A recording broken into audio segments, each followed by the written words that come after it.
Running a marathon, 26.2 miles, one of the most iconic events in the world of running. Weightlifting competitions, where you aim to lift as much weight as possible, testing your raw strength. The two are very demanding on the body and often considered opposites, and doing them together can be quite difficult, but that's what I just did. I ran a marathon, 26.2 miles, and after trained for 12 weeks to compete in a weightlifting competition. I know what you're thinking. What was it like doing both lifting and running? Were you able to gain muscle? Was I able to gain strength? So many questions. If you stick long enough, I'll tell you my story. So this is me in week 1, and I'll share with you week 12 in just a little bit. But so you know, I've been running for a year and a half. Now, going into this weightlifting prep, my main focus for this was gaining strength. For all of you guys that don't know, there's different weightlifting competitions. I mean, there's Olympic lifting, you have strongman competitions, and then there's also powerlifting, when you take your squat, your bench, and your deadlift, and then you combine your best successful lift of each exercise to get your total. This right here, this would definitely not be considered a successful lift. Now, right after my marathon, I took 2 weeks off to let the body rest, feel 100%, but immediately after, I tested out my maxes in the gym. Squat was 275 pounds, bench was 205, deadlift 315 pounds. That would make my total 795 pounds or 360 kilograms for everyone else. But I set a pretty ambitious goal that I wanted to get in 12 weeks, 1,000 pounds. What I did first and recommend to you guys is to find the right training facility. Find the right place to work out at. For you, maybe it's finding a place with childcare, maybe a pool. For me, it was finding my people, a community with similar goals that we could really just be supportive of each other. And it's a huge bonus that this place has all the equipment to simulate the competition I'm training for. Once I found somewhere to train, the next thing on the list was to fully commit to this competition and register. At this point, there's no turning back and really just start prioritizing lifting these next 12 weeks. So what I did from day 1 is take my weekly mileage and cut it by half. So that was gonna give me 10 miles a week. And I did this very intentionally because I wanted to make sure that I was able to give maximum effort in the gym and feel at least as fresh as I could feel for those lifts. And if you're curious, this is what my workout split looked like. So my week starts on a Monday, and at the gym, I'm gonna mainly focus on squats and bench that day. Tuesday, 4 miles. By the way, all the weekly miles are pretty easy effort, so they're like zone 2 or zone 3. Wednesday, again with squats and bench, usually a bit lighter than Monday's session. Thursday, 2 miles. Friday, what I actually always felt as like the hardest session of the week, deadlifts and bench. And then Saturday, I did 4 miles, a Sunday rest day.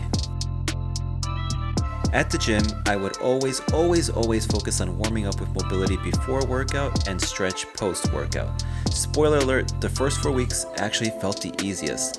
When I first started, I was really focused more on volume, and volume means more reps, more load, and technique. But just because my body felt fine and not too sore, I wasn't gonna run more. I needed to stay disciplined by not running because I knew it was gonna get a lot more difficult real soon. In regards to my running, it felt fine. It felt kind of like what you would expect. Of course, I felt a little sore from the gym. That's normal. But it was actually more like I felt stiff. Halfway into the program is where it really got exciting. My strength was skyrocketing.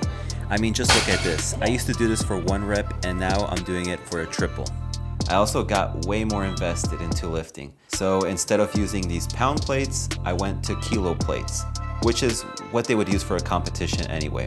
My old Nike shoes that I started lifting with, gone. I got these Vivo barefoot shoes instead. They're a 0-drop shoe, making them great for lifting because you get a natural feel for the ground. They also help promote increase in foot strength, so they're good not just for lifting but for anyone wanting to make their feet and ankles stronger. I'll plug a link in the description for anyone curious on them. I also invested in a lifting belt and some knee sleeves.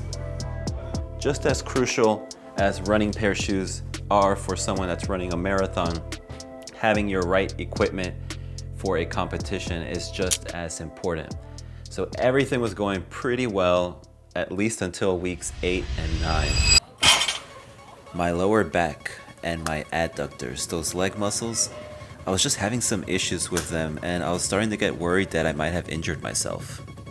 I had to make a really difficult decision, and that was from weeks 10 to 12, I was gonna stop running.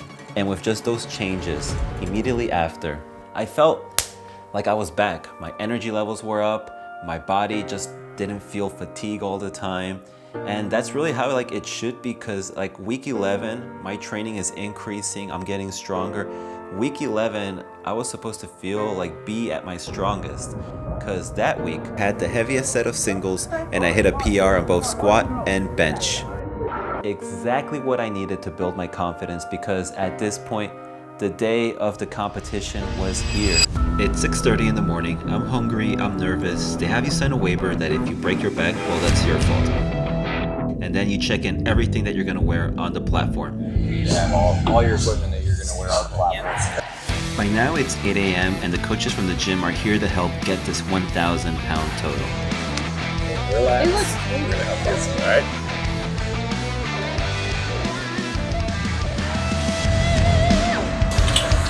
Al Diaz is coming up next. A true-born strong lifter, 142.5 kilos on the bar.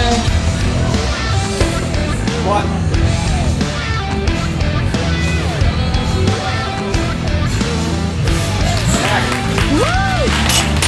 Two white lights, it is good. I need 2 out of the 3 judges to give me a white light, so 2 reds and that would be a bad lift.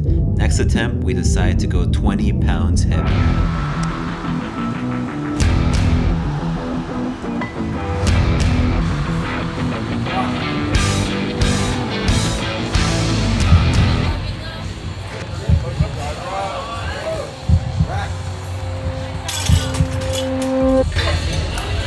We missed depth a little bit there. So the side judges gave him a red.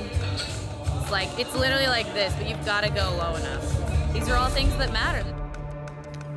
On top of getting a bad lift, now my adductor was bothering me. Literally, I had the same issue on my last marathon just weeks ago. I had my 3rd and last attempt on squats. I knew that pushing through that last squat could impact my deadlifts if the pain didn't go away. I decided to skip on that last lift. Let's go out there and just do our best, have fun. Squats were done, and just like that, it was time to move on to the bench press. Press! Press! There you go. My personal best in the gym was 216, and this was my attempt to finally hit over 225 pounds.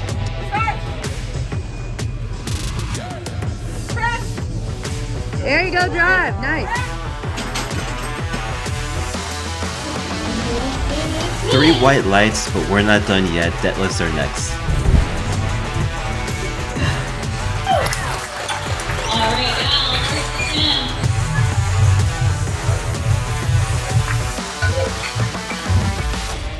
10. Just like that, the last and final lift of the competition is here. Let's go, Al! Come on, Al! Your way!